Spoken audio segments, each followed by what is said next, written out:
Hey guys, be sure to stay until the end of this video for a special announcement. Very ominous.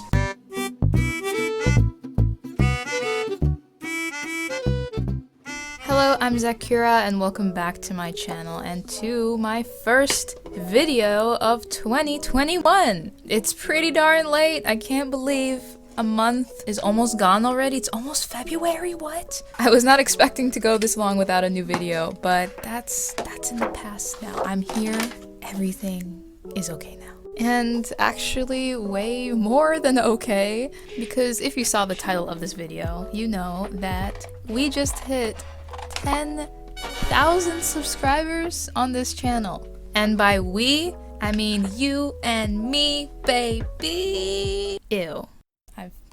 I've never said baby in such a context before. I do not believe it aligns with my chakra.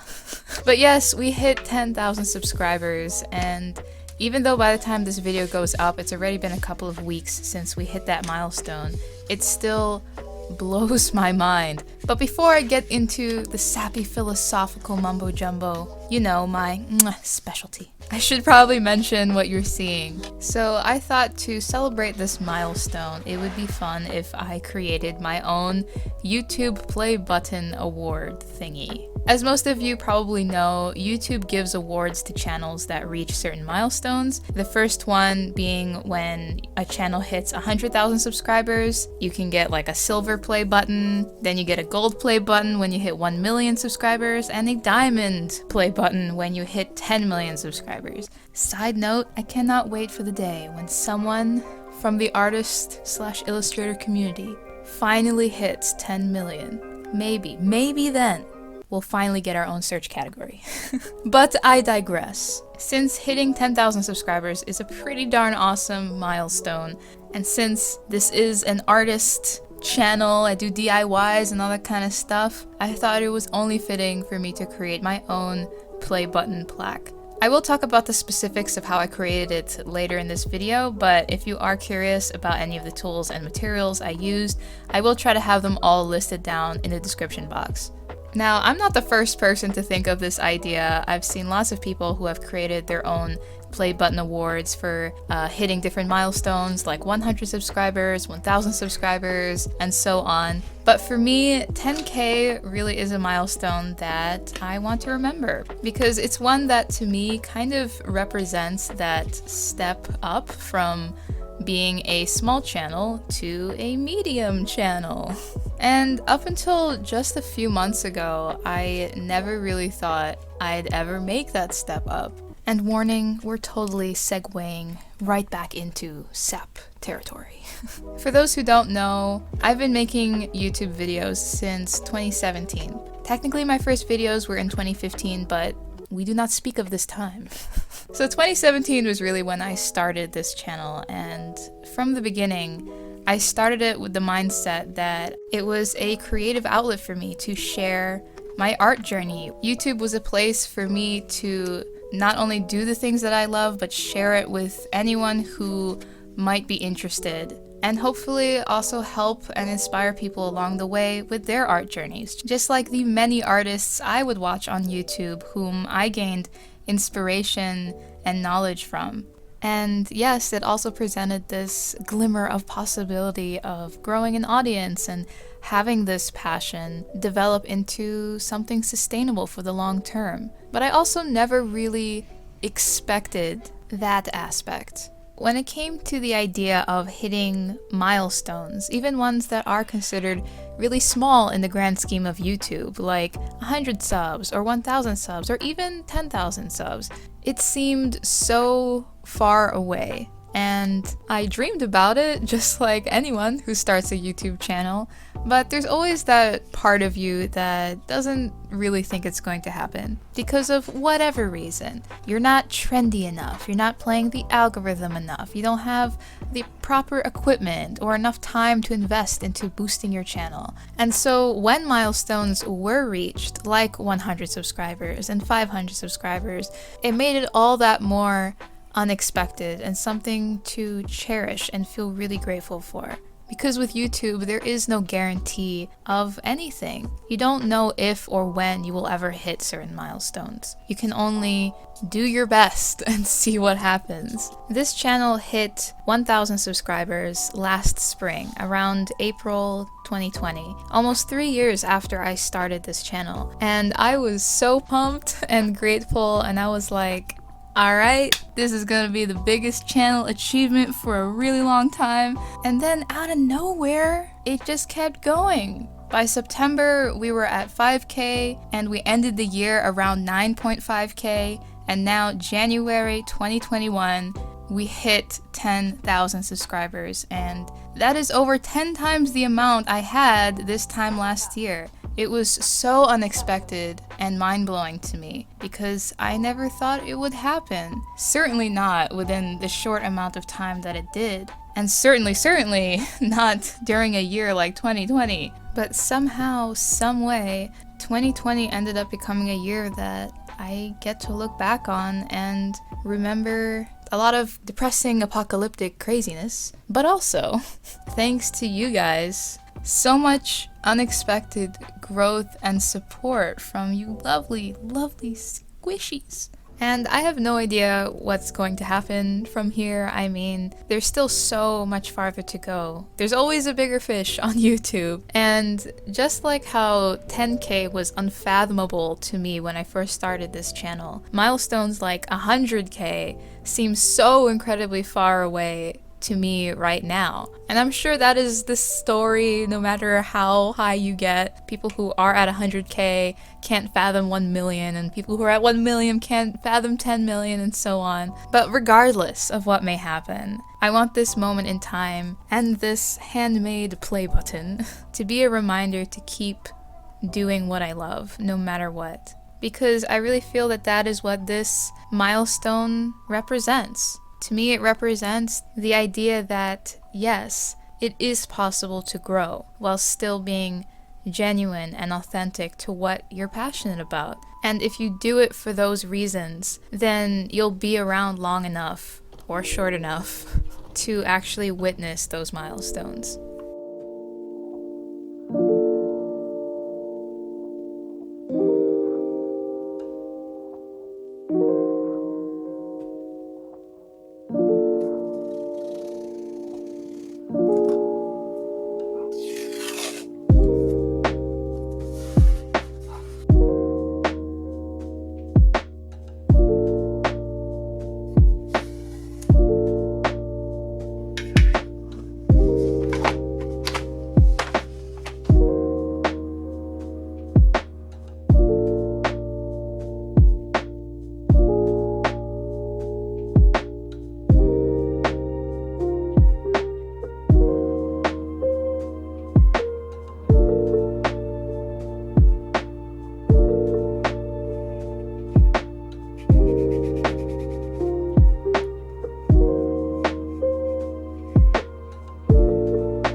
So as I mentioned earlier, making your own DIY play button is not a totally new idea, but for mine, I really want to create one that would be really unique and capture this channel. Make it fun and personalized, because if you're gonna do something yourself, may as well take advantage of the fact that you can do whatever you want. So in addition to the play button, I also decided to add in some characters that are kind of iconic to this channel, including Whalefly, and the almighty and probably forgotten Toto, and of course yours truly, Zaccura. As mentioned earlier, I'll have all the materials I used listed in the description because there's probably too many for me to mention in this voiceover.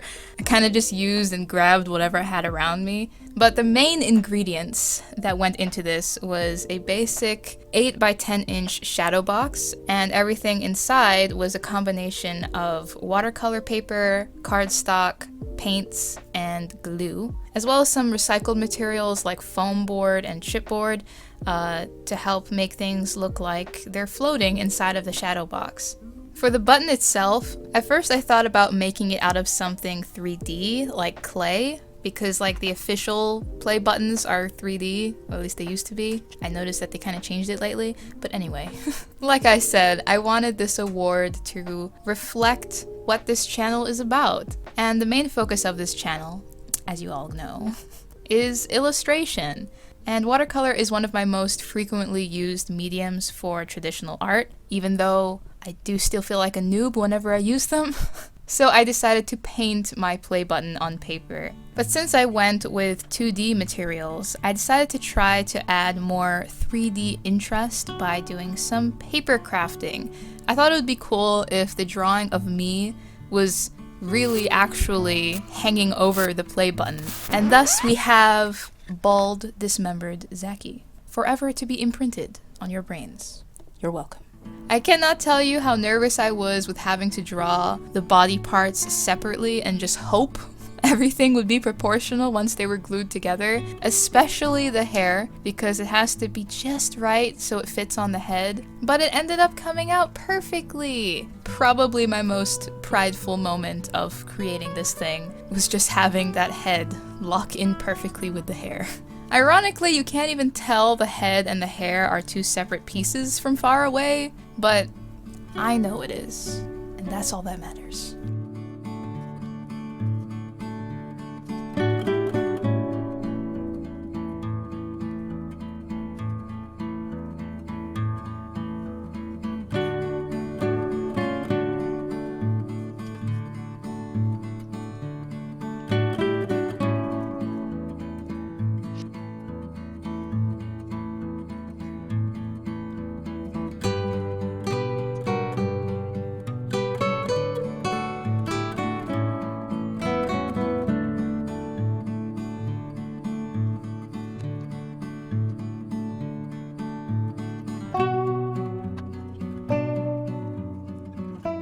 Now, while the hair might have been the most prideful part of making this, the most anxiety-inducing part was most definitely the finishing touch of writing on the glass. I tried thinking of all the different alternatives to drawing it by hand. I thought about using stickers or something, but that would mean having to cut out all of these teeny letter and number stickers by hand, which, not fun. And I really wanted the words to actually be on the underside of the glass so that the front, when everything was closed, was totally smooth. So I drew it by hand with a white Posca marker. But I did create a template. And to do that, I typed everything on the computer using a font that I liked. And then I flipped the image horizontally and printed it out on a piece of paper. Then I taped that paper to the front of the glass in the correct area, and I drew on the back side of the glass. This way the letters and numbers would show correctly when you viewed it from the front of the glass. Wow, that sounds really complicated. But hopefully the footage speaks for itself. Basically, I had to draw on the back side of the glass, which meant I had to draw everything backwards. Even with the aid of the template, it was so difficult to get the lines to look clean. I ended up doing my best to kind of scrape the edges of the paint with my fingernail to make it look cleaner. A surprisingly great use for long fingernails, let me tell you. Any other tool I had would have either scratched the glass or wasn't strong enough to take off the paint, so yeah, and I'm literally talking about a fingernail now. Yeah, this is fine. And after that, I got to repackage the whole shadow box.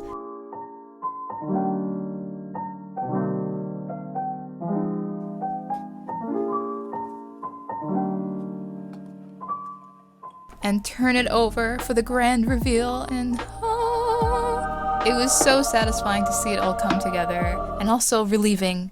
Because if those letters ended up being in the wrong place, this video would have had a very different tone to it. The end result does look kind of wonky and handmade, but I kind of love that it is. I think it's really cute, and I will be proudly displaying it over my desk as a continuous reminder of how awesome and positive and amazing this community is. I truly feel like I cannot express just how grateful I am to each and every one of you guys. You inspire me to keep that same mentality I've had since the beginning, to keep working hard, to keep improving, to keep chasing inspiration, to keep thinking up new projects and making them happen. Thank all of you so much for coming with me and just letting me be a small part of your day. I cannot wait to create so much more content for you guys this year and to keep growing as an artist and a creator. I don't even know what is gonna be, what kind of projects are gonna come, but it's gonna be fun and we'll find out the specifics together. But before we end this video, I do have a surprise for you guys. Yes! My book, Zig's Journey, is now available on my shop, Zaccura.com. This book has been such a journey, no pun intended. From writing and illustrating the book and running the crowdfunding campaign in 2018, and then all of the struggle to find a way to get it out and available for purchase for the last 2 years, I almost gave up on ever being able to, frankly. So I am so happy to finally be able to present it to you guys. If you'd like to check it out, I'll leave a link to it down in the description box. I'll also leave a link to some videos I posted in the past that talk more about Zig's journey for those who are new to my channel and are curious to know more about Zig and his world and the whole project that went behind it. Thank you again to everyone who supported this project in the past and present. It was so sweet when I heard back from the backers of my crowdfunding campaign. Some of you guys are probably still watching this now and just telling me how happy you were with it and especially how much your kids loved the book. I mean, for those who have kids, that is like no words. I remember like almost being in tears when I heard that like kids read this book and they really enjoyed it. And I hope any new people who do get this book will enjoy it as well. It was my first book I ever made to completion and every page is hand illustrated and handwritten in ink with love.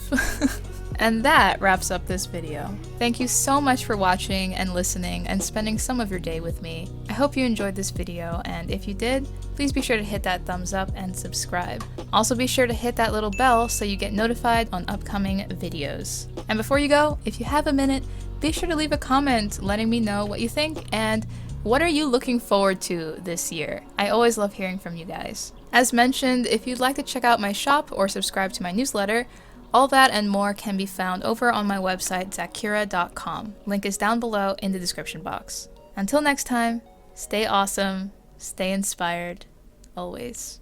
See ya!